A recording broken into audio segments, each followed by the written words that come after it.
નમસ્કાર મિત્રો, સ્વાગત છે. આજે આપણે શિક્ષણશાસ્ત્રનો એક એવો ટોપિક સમજવાના છીએ જે ટેટ અને ટાટ જેવી પરીક્ષાઓ માટે સમજો નહીં એકદમ પાયાનો છે. આપણે વાત કરીશું વિલિયમ હર્ડ કિલપેટ્રિકની પ્રોજેક્ટ પદ્ધતિ વિશે. ચાલો આને એકદમ સરળ બનાવી દઈએ. તો ચાલો સીધા જ એ સવાલ પર આવીએ જે મોટાભાગના લોકોને કન્ફ્યુઝ કરે છે, ખરું ને? કે ભાઈ આ પ્રોજેક્ટ પદ્ધતિ આખરે છે કોની? જ્હોન ડ્યુઈની કે પછી કિલપેટ્રિકની?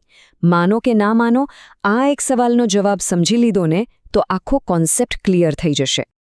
હવે આ મૂંઝવણનો ઉકેલ લાવવા માટે આપણે સૌથી પહેલા એ વ્યક્તિને ઓળખવા પડશે જેમણે આ આખી મેથડને એક સ્વરૂપ આપ્યું. તો ચાલો જાણીએ વિલિયમ હર્ડ કિલપેટ્રિક કોણ હતા.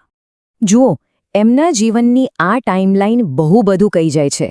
1871માં એમનો જન્મ થયો, પણ ખરી ગેમ ચેન્જર ક્ષણ આવી 1907માં.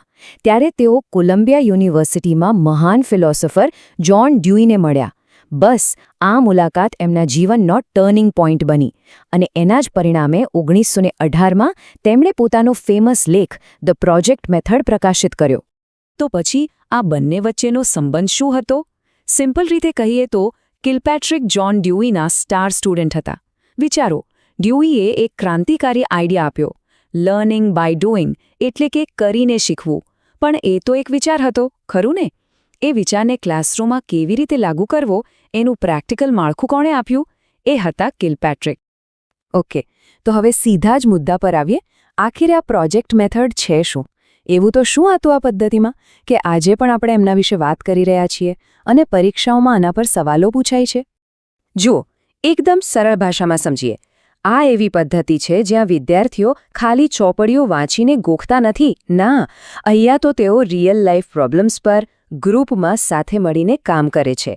મજાની વાત એ છે કે પ્રોજેક્ટ શું હશે એ પણ તેઓ જાતે નક્કી કરે છે, એનું પ્લાનિંગ કરે છે અને પછી એને પૂરું કરે છે.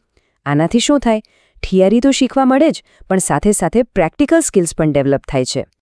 હવે આ લાઇન પર ખાસ ધ્યાન આપજો, કારણ કે પરીક્ષામાં આ વાક્ય બેઠે બેઠું પૂછાઈ શકે છે. કિલપેટ્રિકે પોતે શું કહ્યું? પ્રોજેક્ટ એ સામાજિક વાતાવરણમાં થતી સંપૂર્ણ હૃદયપૂર્વકની હેતુલક્ષી પ્રવૃત્તિ છે. આ વ્યાખ્યામાં બે શબ્દો જાણે કે જાદુઈ છે. પહેલો, હેતુલક્ષી પ્રવૃત્તિ, એટલે કે કોઈ મકસદ સાથેનું કામ, અને બીજો અને સૌથી અગત્યનો, સામાજિક વાતાવરણ. બસ આ બે શબ્દો આખી મેથડનો સાર છે. સારું, તો આ મેથડ કામ કેવી રીતે કરે છે? એને બરાબર સમજવા માટે એના સ્ટેપ્સ અને એના પ્રકારો જાણવા ખૂબ જ જરૂરી છે. ચાલો એ જોઈએ. કિલપેટ્રિકે આખી પ્રોસેસને 4 સિમ્પલ સ્ટેપ્સમાં વહેંચી દીધી અને આ ક્રમ બહુ લોજિકલ છે. જુઓ, સૌથી પહેલાં વિદ્યાર્થીઓ પોતે જ નક્કી કરે છે કે એમનો હેતુ શું છે. પછી એ હેતુ સુધી પહોંચવા માટે આયોજન એટલે કે પ્લાનિંગ કરે છે. એ પછી પ્લાન મુજબ કામનો અમલ કરે છે. અને છેલ્લે, જે બહુ જ મહત્વનું છે, તેઓ પોતે જ પોતાના કામનું મૂલ્યાંકન કરે છે. આનાથી વિદ્યાર્થીને જવાબદારી અને સ્વતંત્રતાનો અહેસાસ થાય છે. હવે એવું નથી કે બધા પ્રોજેક્ટ એક સરખા જ હોય. કિલપેટ્રિકે શીખવાના હેતુના આધારે 4 અલગ અલગ પ્રકારના પ્રોજેક્ટ્સની વાત કરી. પહેલો છે સર્જનાત્મક, જેમાં કંઈક નવું બનાવવાનું હોય, જેમ કે કોઈ મોડેલ કે બગીચો. બીજો છે ઉપભોગતા, જેમાં કોઈ વસ્તુનો આનંદ માણવાનો હોય, જેમ કે સંગીત સાંભળવું. ત્રીજો સમસ્યા ઉકેલ, જેમાં કોઈ બૌદ્ધિક સમસ્યાનો હલ શોધવાનો હોય. અને ચોથો છે કૌશલ્યલક્ષી, જેમાં કોઈ ચોક્કસ સ્કિલ શીખવાની હોય, જેમ કે તરવું કે ટાઈપિંગ. ચાલો, તો હવે આપણે ફરીથી પેલા આપણા શરૂઆતના સવાલ પર આવીએ. ડ્યુઈ કે કિલપેટ્રિક? પરીક્ષા માટે આ કન્ફ્યુઝન દૂર કરવો ખૂબ જ જરૂરી છે. તો ચલો આને એકવાર અને હંમેશા માટે ક્લિયર કરી લઈએ. તો જુઓ, ડ્યુઈ અને કિલપેટ્રિક વચ્ચેનો ફરક એકદમ સીધો અને સ્પષ્ટ છે. જ્હોન ડ્યુઈ હતા ફિલોસોફર, એમણે કોન્સેપ્ટ એટલે કે વિચાર આપ્યો, જ્યારે કિલપેટ્રિક હતા પ્રેક્ટિશનર, એમણે એ વિચારને લાગુ કરવા માટેની મેથડ એટલે કે પદ્ધતિ આપી. એટલે જ યાદ રાખજો, જ્યારે પણ પરીક્ષામાં સવાલ આવે કે પ્રોજેક્ટ પદ્ધતિના જનક કોણ, તો જવાબ હંમેશા અને હંમેશા વિલિયમ હર્ડ કિલપેટ્રિક જ આવશે. આમાં કોઈ કન્ફ્યુઝન રાખવાનું નથી. અને બંને વચ્ચેનો સૌથી મોટો તફાવત શું હતો ખબર છે? એ હતો કિલપેટ્રિકનો સામાજિક વાતાવરણ પરનો ભાર. ડ્યુઈએ પણ ગ્રુપ વર્કની વાત તો કરી જ હતી, પણ કિલપેટ્રિક માટે તો આ શબ્દ સામાજિક વાતાવરણ એમની પદ્ધતિનો પ્રાણ હતો. એમનું માનવું હતું કે બાળકો એકલા શીખે એના કરતાં સમુદાયમાં એકબીજા સાથે મળીને વધારે સારી રીતે શીખે છે. ચાલો તો હવે આખી ચર્ચાને અંતે એવા કી પોઈન્ટ્સ જોઈ લઈએ જે પરીક્ષા માટે એકદમ જરૂરી છે.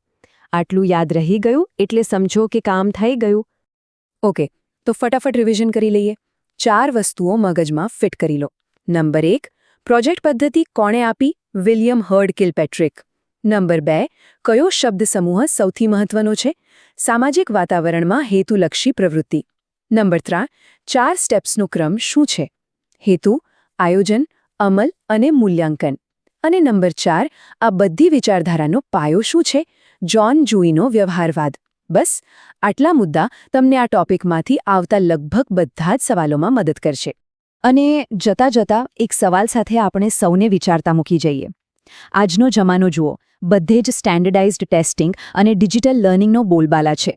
તો શું આવા સમયમાં કિલપેટ્રિકના આ લગભગ 100 વર્ષ જૂના વિચારો, જે હાથથી કામ કરવા અને સાથે મળીને શીખવાની વાત કરે છે, એ આજે પણ એટલા જ પ્રસ્તુત છે?